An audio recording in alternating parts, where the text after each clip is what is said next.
Hello and welcome into this week's edition of the RGVSports.com Google Hangout. This is our show to recap the by-district round of the playoffs and do a little looking ahead to the area round. My name is Luca, and I'm joined here by Mario Aguirre. Mario, say hi. Hello, Greg. And we are usually joined by Dennis, but I think he's hiding in shame. I think there were a lot of things that he thought would happen last weekend that didn't necessarily come true, although you could say that about any of us. But Dennis particularly had a rough week, so he's not going to be able to join us today, I guess. At least that's my assumption about why he's gone totally AWOL the last few hours. So let's just hop right into it.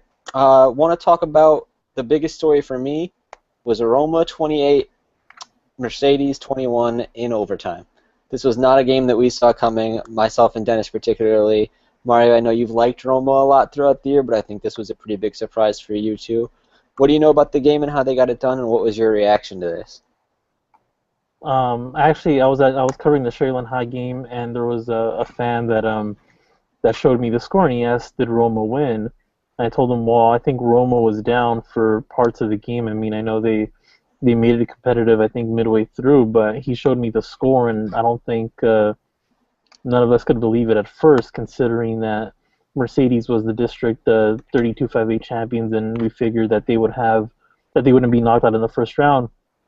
But I mean, Roma forced overtime. They threw an interception with 2 minutes left in the game, and they were able to withstand that after blocking a field goal with 8 seconds left.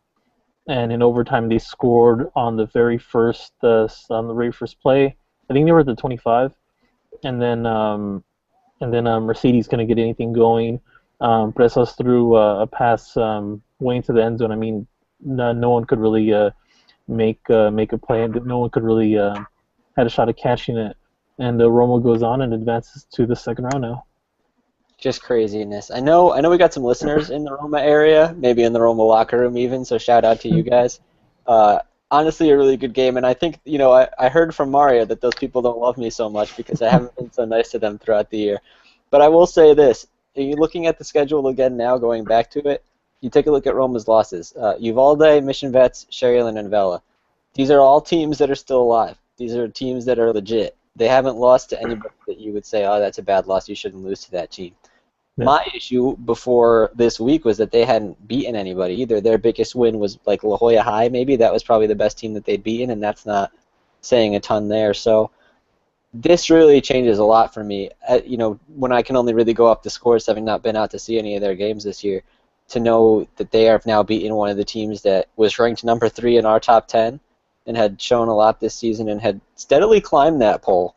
And I think, between Dennis's campaigning and what they'd actually done on the field, we're starting to win a lot of us over. For Roma to have a result like this was really, really impressive. And did Dennis have 2 votes? What happened? Did Dennis have 2 votes? Like, how did Mercedes get to number 3? You know what? I think I might have had them number 3. So where did you have them? I had them number 3. I noticed Mac High dropped. Mac High dropped, and I think that kind of paved the way for them. But I mean, yeah. I had him at a 5 for a while, and then I moved him up too. And I mean, this thing is part of one of the larger stories of the weekend, is that your District 31 5A was 4-0 against Dennis's District 32 5A. I guess talk about what that says to you about your guys, and then generally any of the individual results that jumped out to you. I know you were at a couple of these games, so give me the rundown. I think realistically, people expected at least 2-2. I think Sherryland and Vela were penciled in for wins. Mission Vets is a little bit borderline. I mean, they haven't really beaten any teams that you could say that that's a signature win. And they also had some injuries going into this game that we found out about later. So I mean, that was a game that Donna really could have taken there. But I mean, Mission Vets jumped out to a 17-0 lead, and then they held on for a 17-14 win. So I mean, they kind of had to sweat it out a little bit. But I mean, now they go into the second round. I mean, that's really what they were shooting for. I think expectations were high at Mission Vets. I mean, I think they wanted to go. I don't think they've been out of the second round for a few years now. And I think Roma is probably the biggest surprise in the Valley, you could say. I mean, out of all the wins in the Valley this week, I mean, I think it's safe to say that that's the biggest surprise. I think there's no question. Talk to me about, I don't know if you touched on this one, the Sherryland High Edcouch also result, 29-0 for Sherryland High. this was a game that we expected Sharyland to win and to do well in, but I don't know if we expected it to be quite that margin. What did you see in that game? Um, I mean, Sherryland just has a bunch of athletes. I mean, every team that I talk to afterward just says that, Sherryland has athletes that really sparks them. And in this game, especially, they were able to throw the long ball. I know a lot of times with James Cole, they don't really kick to them. They're really careful about giving them the long ball. And James Cole had a 50-yard reception. Seth Carter had another one for 45, I believe, or vice versa. But they both caught big passes, and that really helped put the game away. I mean, this game was pretty much over by halftime, and a lot of that had to do with the passing game with Lance Madden directing them. So like we said, we look at this now. You said Mission Vets over Donna, Roma over Mercedes, yeah. Edinburgh Velo over PSJ High, and Sharyland over Ed Cow Chelsea. So all of the 32 5A teams are out. And this, I went back and looked at it now because it's like, for most of the year, obviously we judge them against what they do versus the other teams in their own district because that's the majority of the season. But then when you see them all lose in the first round, I went back to the non-district schedule and took a look, and I said, who did these guys beat? Who did they play? How did they do there? Mm-hmm. And honestly, the most impressive win for any of those four was Donna High beating Brownsville Veterans, and that's a team that was up and down this year, and I think showed some good signs, but also certainly wasn't one of the Valley's elite. So to me, I don't know. You wish Dennis was here to try to defend his guys, but I question sort of the strength of that district and those teams, and it's rough to sort of draw on just this 1 week to make that sort of conclusion. But I don't know that they've shown much throughout the year that. Now that I say against teams other than themselves that they deserve to be ranked as highly. If I could go back and re-rank Mercedes heading into the week, I don't know necessarily where they would fall, but they're probably fringe top 10, if top 10 now. So, Mario, what do you think about that district as a whole? You have any thoughts other than what I just laid out there? Well, I mean, you could argue that, you're saying maybe that district isn't as strong as we thought, but you look at other districts like 32 6A, where you have a four-way tie for first place. And you can make the argument that's not really that good of a district, I guess, because, they all kind of beat each other up and they're tied at the end of the season. I don't know if that's a good thing or a bad thing. I would say it's not a good thing. You kind of want to have a front runner there at the end of the year. But in regards to 32 5A, I think Mercedes is a good team. Number 3 in the Valley might be a push. I think Ed Couch also was there, kind of made an appearance at number 10 or number 9 a couple weeks. But really, I think if you do this 9 times out of 10, I think we would probably get maybe 3 out of 4 winners. Not a sweep like we saw in the first week. Yeah, I don't know. Just talking about where Mercedes fits into the top 10 for the end of the year. Looking at it now, I would keep them behind McAllen Memorial, even though Memorial lost, and I would have a hard time not putting them behind McAllen High, not putting them behind Edinburgh Bella. Westlaco East, Brownsville, Rivera, and then after that it starts to get tough. So maybe in that 8 range, but San Benito, not anymore. Los Fresnos, maybe. So like I said, like fringe top 10 now, whereas we had them top 5 easily, and like we said, exactly 3. Looking at some of the other results from last week, we had in my districts some pretty dramatic ones. We talk about McAllen High getting us started off on the right note on Thursday, 18-13 against Laredo Alexandra with probably one of the games of the year. Had a lot of storylines heading into this one. Fred Hover was playing hurt and started and looked pretty good in the game. There was a few turnover problems there. I think 2 interceptions and a fumble, but otherwise played pretty well. And you could tell the injury was a factor because he ended up missing parts of the third quarter, if not all of it, before coming back into the game. And they ended up winning on a 44-yard field goal, I believe it was, by Adrian Rodriguez, who was not even on the roster sheet, evidently, and not played up to that point. Mario, what was your reaction, I'm guessing following on Twitter or however you were keeping track of this, when you saw that this kid came off the bench and hit this kick the first time all year? Because I thought he had no shot. Well, we were all in the office here. Peter, sports editor, and Dennis, we were here in the office. And we were just following the info that was coming in through Twitter, just play-by-play, and it was a pretty dramatic few minutes. I think as soon as I read that he hadn't attempted a field goal all year, or he hadn't made one, you just figure that he wasn't going to make it.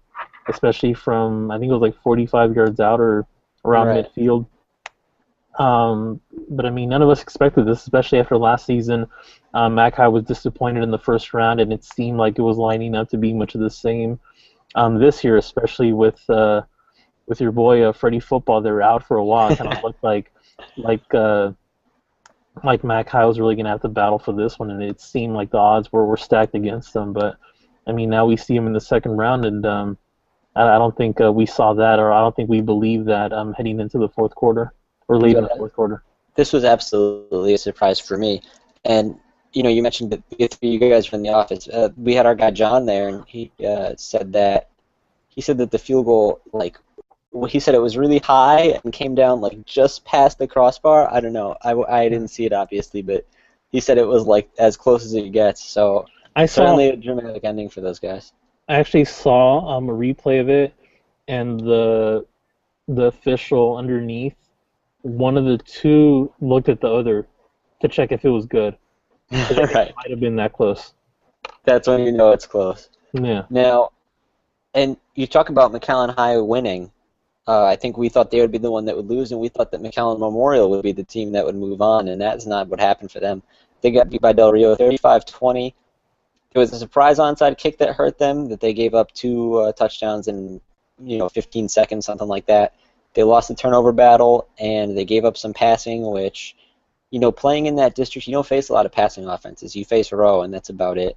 Hmm. So I don't know if they're unprepared for that sort of thing or what the deal is as far as that goes. But certainly a game that I expected them to win and that I think they expected to win. Obviously didn't play out that way. Mario, were you surprised by this result when you saw that one come in? Yeah, I mean, I think if you want to make a list of like probably some of the disappointments, I think that would be one of them. I don't think any of us, um, at least in large part, didn't have McAllen Memorial losing in the first round. But I mean, yeah, I mean, where do you think that ranks as the disappointments this week? I mean, that has to be high up there, right? Right. I mean, Mercedes is obviously in that Yeah, conversation. We just talked about that one a good amount. But yeah, outside of that, when we had talked about our safest teams, it was Mercedes, it was yeah. Cherryland High, and it was McAllen Memorial, I think, were the ones that we went to and said, these guys are going to be moving on, and these are the guys that we'll be talking about next week. And suddenly, Cherryland came through, but those other two, not so much. Hmm. So definitely I would call it one of the biggest surprises. Moving through this district, Palmview got a win on Saturday. That was another one that was a minor surprise for me. When we talked on the podcast about, a team that doesn't deserve to be a favorite but could potentially pull an upset, Palmview was the one I went to. And I think Dennis argued that they might have been the favorite in this game, but they came in with an underdog mentality, and I think if you compare the two teams' results throughout the year, they certainly deserve to be sort of a step below. But what they did is what they do all year is they controlled the ball and they played pretty good defense, and they just, they kept the running game going, and they actually had a passing touchdown, which was only their second of the season on a little bit Wow. of a, I guess it is a trick play anytime you pass if that's, your stats for the year. But so they just found a way to get it done, and they're moving on. They won their first playoff game. This is the first time they've had a winning season. It's the first time they've beaten. This was the first time they've beaten Juarez Lincoln was one of the things. This was the first time they've made the playoffs. Now this is their first playoff win. They have a whole list of things that they've done for the first time now, because it's just a whole, I guess it's just a brand new program for them, and I'll be going out there tomorrow to try to get some more on that, so you can check that out for Tuesday's paper. But again, moving through the district, La Jolla High was the team that, when we were talking about some of the safest teams and some of the teams that were where we thought we knew what their results were heading into the year, we didn't think La Jolla High had much of a shot, and they did end up going down 62-7 to Laredo United. So that one played out about how we expected. Moving on over to, let's see, some of the 31 6A teams. Westaco East, San Benito. We had Westaco East win 42-14. They sort of did what they do. Lupe Marone ran for 4 touchdowns. Darren Rivas ran for 1. It was the same exact score as their game in non-district play, which is a little surprising. And, once again, if you look at the total yards, it was closer than the score would indicate. So, it's hard to say if necessarily they deserve to win that handily, but I think they've proven that they were the better team, and they deserve to be moving on. Another one to talk about over there, Westaco High 3, Harlingen 0. I don't think I expected to see any 3-0 lines this week, Yeah. but it's two teams that have played good defense all through the year, so that's not much of a surprise. Los Fresnos 42, Edinburgh North 7. Was This that is a one where, surprise? um, Probably that it would have gone that badly, especially because I believe Edinburgh North beat Los Fresnos in non-district 22-19, but Edinburgh North is a young team that just hadn't really gotten it together over the course of the year. It's one of those things where you kind of expect them to just get better and better and better, and I don't know that they necessarily made that improvement from week to week, or if they did, it certainly didn't show in the results. And I think Los Fresnos is a team that really got their run game going as the year went along, and just ended up being, one of the stronger teams and one of the bigger teams, and just sort of living up to the name value I think that Los Fresnos has as being one of the powerhouses the last few years. Were you a little bit surprised by this one, or at least just the margin of it, looking at the score? Yeah, and I mean, you have to consider what they were working with too. I mean, they started again for a second year in a row with a brand new quarterback, a lot of new pieces in place. They graduated their big guns, Javier Cruz, who was the district's MVP. They graduated, forget their wide receiver. We were just talking about today. I mean, they graduated a lot of important pieces. And last year, they were still able to make the playoffs and break through the first round for the first time in Coach Finley's 4-year tenure. So I'm surprised they were able to do it again. But I mean, it just shows the talent that they have over there and that they're able to reload year in and year out. And then one of the wilder games from the weekend, Brownsville Rivera 49, PSJ North 42. This one was back and forth. This one came down to the wire. I know this is one where I was following the score, and it just, one minute it looked like one team was going to win, the next minute it looked like the other team was going to win, and just back and forth and back and forth. Almost 1,000 yards of total offense in this one. Just very, very, very outrageous. You look at the yardstick that we ran in Sunday's paper, and it's like they alternated scores for the most part. There was a stretch in the third quarter where PSJ North had 21 straight, and then it was Rivera scores, PSJ North scores, Rivera scores, PSJ North scores, and then Rivera scores the winner with 40 seconds left on a pass, 22-yard pass from quarterback Elizondo to Mr. Martinez here. Mario, this is a team in Brownsville Rivera that you like, that you've been a fan of, not in a biased sort of way, but just you think they're pretty good, and you like the way they've been able to turn it around the last 2 years. Talk about this result and this team as a whole, and what you think of them going forward. Well, I mean, like we said all year, this is the same story as last year, and I kind of figured it would play out the same way. I mean, last year, slow start. This year, again, a slow start. But even more impressive was that they were able to do it. They were able to get a share of the district title, although I don't know how much weight or stock we put on that, considering three other teams have a share of the title too. But I mean, last year they finished fourth, and they graduated their top running back, the second leading running back and score in the district, and they still made it up with a lot of complementary pieces. I know they brought back a ton of juniors from last year, and I mean, it's the same Tom Chavez team. It's just they emphasize defense, and I mean, it didn't really show in this game, but I mean, they were able to still to get the stops when they needed, I guess. I'm looking at the stats now, and I hadn't noticed this until just this moment. Their quarterback, Danny Elizondo, he ran 27 times for 177 yards and 3 touchdowns. And he completed 10 of 22 passes for 237 yards and 4 touchdowns. So that's a casual 7-touchdown game from this guy. Do you know him? Was he quarterback last year? Yeah, I think he's been. I think this is maybe his third year. I know he was there last year, and last year they switched quarterbacks. I think early might have been injuries, but then I mean, Coach Chavez just went with a change in this year too. I know that they, I believe they might have had a change as well. But I mean, he's experienced as a starter. He's been there before. I want to say he closed out the season last year with Rivera when they went to the second round against La Jolla. But I mean, I think a large part of it has to do with their experience. I mean, they have a lot of guys who were there last year, and some of them even the year before as sophomores. So I think that has a lot to do with it. Whereas PSJ North, this is a team that's pretty much kind of there for the first time. They were 0-10 last season. So I mean, none of these players have really been in that kind of stage. Yeah, definitely. So let's take a look quickly to next week. Here's some of the games we got looking at. For Friday, Weslaco East is at La Jolla Palmview. This is one of the few games that's in the Valley. It's in La Jolla. It's at La Jolla Stadium. That's Friday at 7:30. We got McAllen High at Brownsville Rivera in a rematch of last year's game, where Rivera team we were just talking about. I wish I could be there. came through after the slow start and came back to upset McAllen High. I remember talking to the McAllen High guys during the preseason that this was a game that they were like, man, we're still thinking about that one. The coaches used it for motivation, stuff like they just were really upset to have lost that game to a team that, to be fair, whatever you think about them, Careful, Greg. McAllen High should have won that game last year, and I think a lot of people would admit that one. So we'll see if they get their revenge here. Also Friday, Mission Vets versus Corpus Christi Flower Bluff.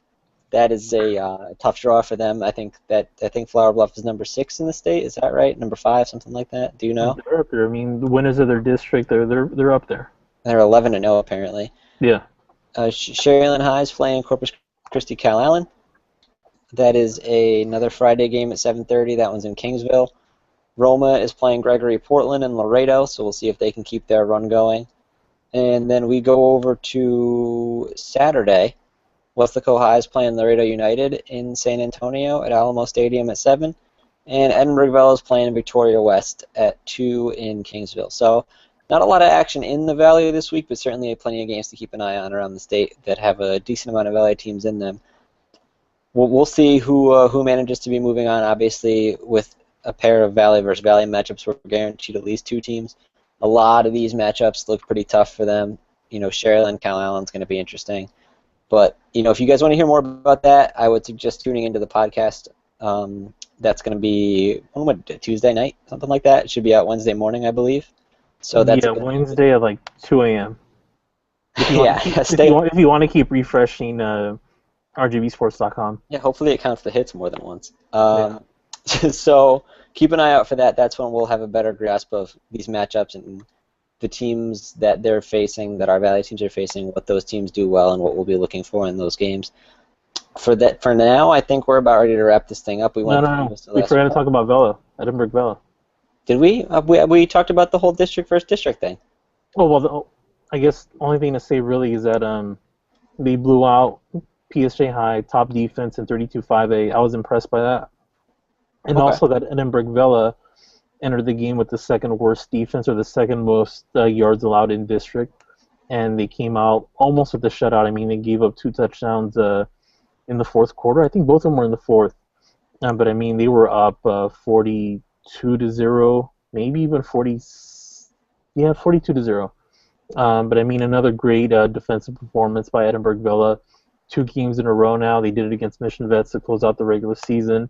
They did it again against PSJ High, which finished the season as kind of a middle-of-the-pack offense, but they really had a spark there with the quarterback Flores. But I mean, they really made them scramble in that game, and Edinburgh Vela's Eber Lopez, their quarterback, really had a lot of time to get his offense going. Offensive line did a great job, and I mean, Edinburgh Vela finished the season with the biggest. They won by the biggest margin this year. I think they won by a total of 260 points. This season, which is led district. I'm sure that's pretty high up there in the Valley too. Oh yeah. But I mean, I think most of the season we had been talking about Vela being a team that outscore you. I mean, and they're not really going to do much on defense. I guess that kind of showed in a lot of games this season. But I mean, the last 2 games that hasn't been the case. They really put the clamps on Mission Vets, and again with PSJ High. So that's really what it's going to come down in the playoffs, especially with the kind of competition they're going to face in the second round. Yeah, I mean, to be fair, I don't know a lot about Victoria West and what they'll show, but PSJ High's offense was not much to write home about most of the year before they got that Troy Flores in there. Yeah. And I don't know the numbers on how much different it had been, but certainly still not one of the Valley's elite, I would say. And with Mission Vets, I don't know, you could talk about this now, especially because they're a team that's moving on. But I think they'd been sort of up and down offensively, or just that they hadn't been able to get the run game going, or what was it? Because I don't know that they've put up a lot of points on people in some of these games this year. I don't know, you know these guys better than I do, but what's been them offensively? They haven't had Vela-type blowouts. I mean, Vela's games have really been blowouts. I mean, but they've won comfortably, I want to say. I mean, they had 2 games where they didn't have Santos Villarreal at quarterback, and they won both of those games. Right, but I mean, the thing most of the season, though, is that Vela beat the teams that you expected them to beat, and they lost in games that they really had a chance to really to really make a name for themselves and get that signature win. They fell short 37-20 against Sharyland High, and against Edinburgh Villa, that was their last chance to get the runner-up spot in district, and they came up short. Two big losses, I guess you want to say. I mean, they really could have. They were ranked all year in the top 10, and they really could have cemented their place as one of the top teams in the Valley, but they came up short. I mean, that was really their opportunity, and they came up short. I guess when I look at Mission Veterans, I'm thinking more about the scoring offense because the production's been there in yards, but I just, you go down the schedule, 14 points against Mission, 8 against Permian, blowouts against, Horace Lincoln they blew out, but that, They should have blown out Mission High. Yeah, that's probably fair to say. That was the game I was at, and that was the game where I came away saying, I don't necessarily know about this team as much. Yeah. But, again, that was the last time I saw them, too, and that was week 1, so a lot changes. That's why I defer to you on this stuff. But well, they've been predictable all year. I mean, predictable in the sense that they haven't really surprised you with any big wins or big losses. I mean, they've pretty much done what you expected. I think they expected to go 10-0 and 9-0 might have been reasonable. But, I mean, you have to take into account that they had Odessa Permian. That was a loss, I think. But, I mean, they should have really they had the talent, I think, or at least we thought they had the talent to really match up with Edinburgh Villa, but Edinburgh Villa was the clear number 2 in that district. But Mission Vets is, I think they had 4 of the top 5 wide receivers going into, or closing out the regular season in terms of catches. They really spread the ball out, and the run game was better, I think, than in previous years. So they showed a little bit of everything. I don't know. I guess they really didn't come up in those big games.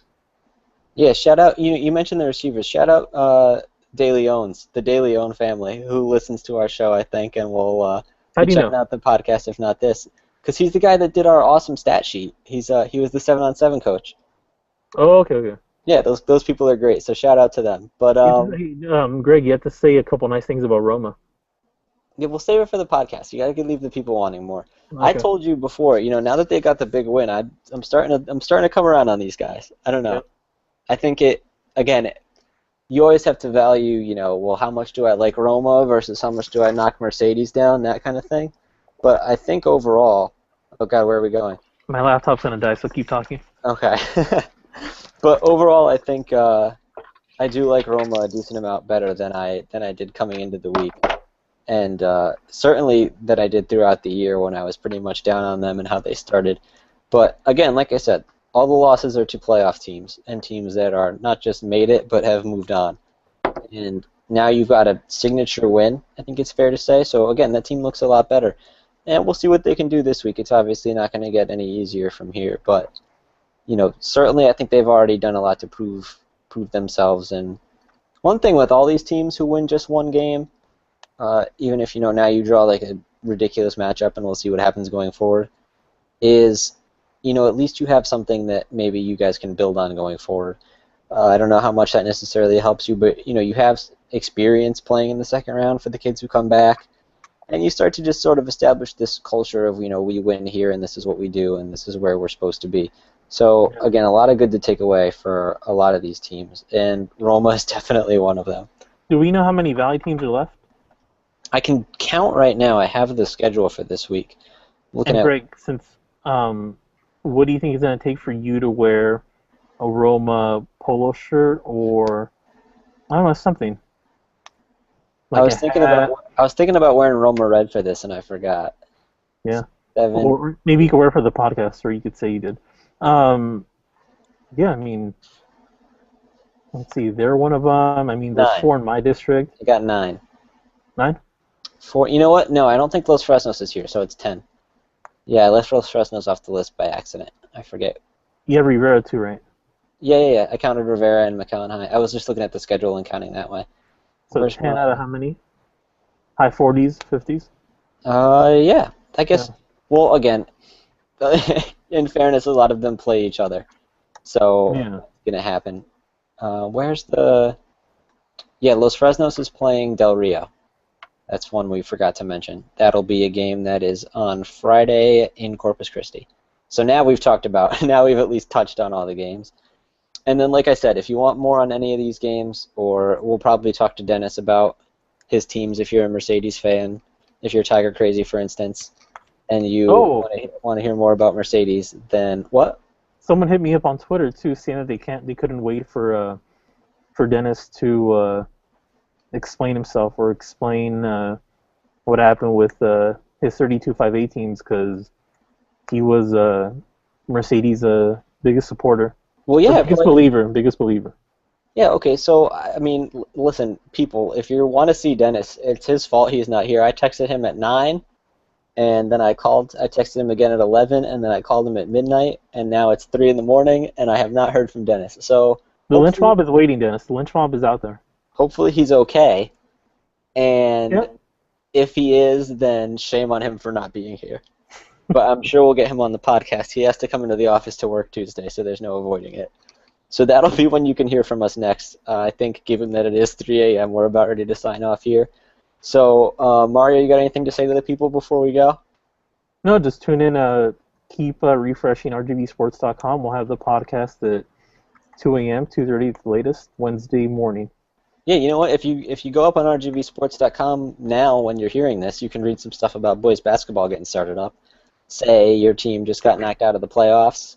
Say you're in Dennis's district and now you have nothing to live for. You can check out basketball. You know who's quietly a little bit happy about this? I would assume. I mean, I haven't asked them. Is the McAllen Memorial boys basketball coach? Because 4 of his 5 starters are on the football team. 4 of his 5 starters on the football team. Really? Wait, which ones? I'm gonna put you on the spot here. DJ Johnson, yes, I could see him playing basketball. He's tall, he's fast, he's athletic. I shouldn't have put you on the spot like this. Yeah, I mean, after writing this preview at 3 a.m., Greg. Right. But yeah, I mean, he stands to benefit more than any other boys basketball coach, I think, just because of how many players they have. Sharyland High is going to have 5 football players on its team, and that's the most since David Keith has been the boys basketball coach for the last 9 years. But I don't really think that they're going to be starters. At least, no, I don't think they are. But I mean, McAllen Memorial is the biggest winner in all this. From the football team losing, the boys basketball team will benefit. And Coach Cortez told me he's not sure how they're going to be Tuesday when they take on Don. I mean, they still don't have their legs under them, really. They're not in basketball shape, but they don't have their basketball legs. So it'd be interesting to see how they come out. I don't think they would have minded waiting too much if it meant, a couple more playoff games. But, I don't know. Assume what you will about the selfishness of coaches at McAllen Memorial High School. Yeah. So, again, like we're saying, if you want some basketball stuff, RGVSports.com is your place. It might make its way into a podcast or a hangout somewhere down the line, but for now, where you want to go is RGVSports.com, where we have all of Mario's stories. You can get links to those also on Twitter at RGVSports or on our Facebook page, RGVSports.com. I think that's all the stuff that we do and that I have to shout out. You can follow us individually on Twitter too if you want. We keep it pretty clean, and we're not going to clog your feed too much. So I think that's worth your time. But anyway, enough. Unless it's a game, then we'll. But you can mute us if you don't like that game. Well, if there's a game and you don't want the updates, then don't follow, because I don't know why you would even be listening to this. But hey, Greg, is that your bet? You know what? It might be. I was hoping this wouldn't come up, but I am doing the show from bed today. Yes. You're at the office. My desk is right behind you. But yeah, I am from home today, as of a couple hours ago, just chilling. Cool. About ready to turn this off, hit the lights, and go to sleep most likely. Yeah. So there you have it. All right, sleep tight, Greg. See you guys next week. Have a good one.